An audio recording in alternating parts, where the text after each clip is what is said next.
What's up, everyone? I am Jamie with threelittlegoats.com. Welcome back as usual. Today we are still continuing on with our soap making beginner's guide. Last week I showed you how to calculate for your molds how much oil you're going to need for your particular recipe. Today I'm going to show you how to use some soap calculators and lye calculators in order to calculate the perfect soap for you. I'm going to show you two different calculators that I personally use and love that are really user-friendly and easy to start off with. So we are going to initiate some voiceover mode and let's get started. All right, so we are initiating some voiceover action right now because I'm going to show you how to use the soapcalc.net soap calculator. There's also one from Brambleberry that I'm going to show you how to use, which is a lot less detailed than the Soapcalc, but we're going to start with this one first because it gives you the most options. So when you go to soapcalc.net, the first thing you're going to do, it's going to look like this screen. You're going to hit the recipe calculator and it's going to pull up this screen. It's got a lot of information here. It kind of can be overwhelming if you've never used a soap calculator before, but it's pretty easy to kind of go over. Everything is numbered that you're going to need. The first thing you're going to do is choose if you want sodium hydroxide or potassium hydroxide. If you're doing a bar soap, you're going to leave it on the sodium hydroxide, sorry. If you're going to do a liquid soap, then you'll want to switch over to the potassium hydroxide. Since we're doing a bar soap, I'm going to leave it there. The next one, you're going to choose the weight of your oils. You can do pounds, ounces, or grams. I know that my loaf that I'm using actually holds 5 pounds of soap, so I'm going to put in there. If you buy your soap molds from like Brambleberry or Wholesale Supplies Plus or any place that sells soap molds, generally in the description, it will show you how many pounds of soap that soap mold will hold. If not, check out my previous video on how to calculate how much soap your actual mold will hold. The next one is water. If you're going to be doing a water discount, you can change this or you can leave it at 38%. The next one will be for superfat and fragrance. I always calculate my fragrance separately because different fragrances are different ratios, but I always tend to leave it at least at 5% superfat. This is kind of just like a little bit of wiggle room. That way you make sure that your soaps aren't lye heavy. You'd rather have too much fat in your soaps than too much lye in your soap.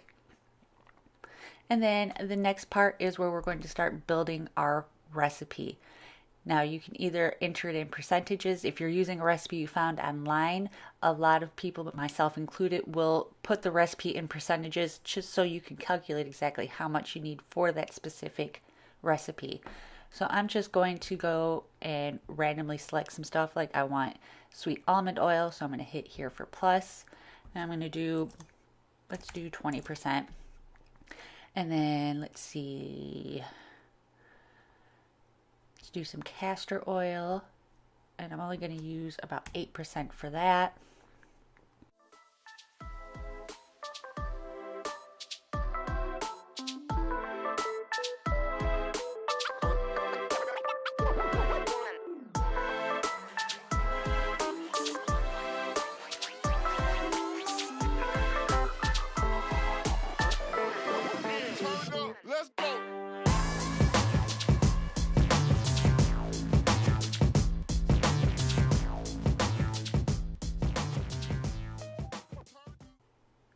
Once you hit calculate recipe, you'll hit view or print recipe and it'll pull up this window.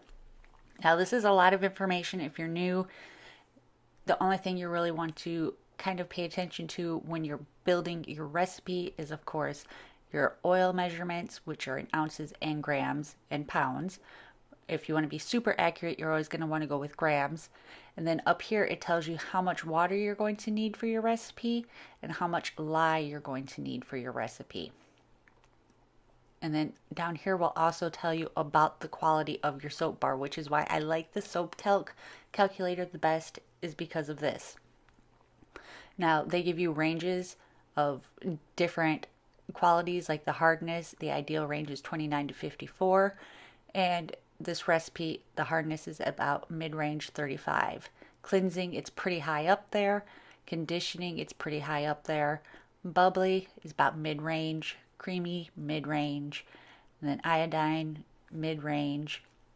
So if you're wanting a harder bar, you can always go in and play with your recipes with different oils and things like that to make your bar harder or more conditioning or more bubbly. I have a link down below to a blog post where I broke down all of the different most commonly used oils in soap making and what their hardness levels are, what the benefits of them are, how they lather, things like that. So if you haven't checked that out, be sure to check that out.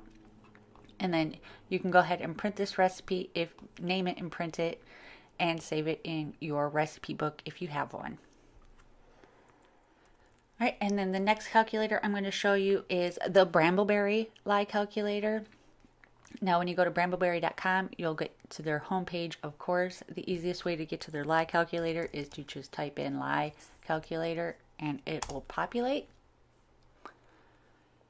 And then they have a fragrance calculator and a lye calculator for you to use as well. We're using the lye calculator today.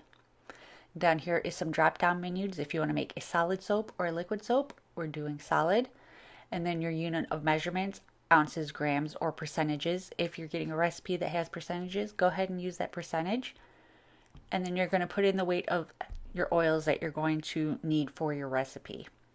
So let's just say I need 40 ounces of oils for my recipe. And then if you want to super fat it, you can put that down here as well. I'm going to do 5% and hit next.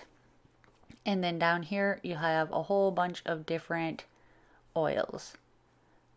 So let's start building our little recipe. So let's do 10% castor oil. That's 20, 50.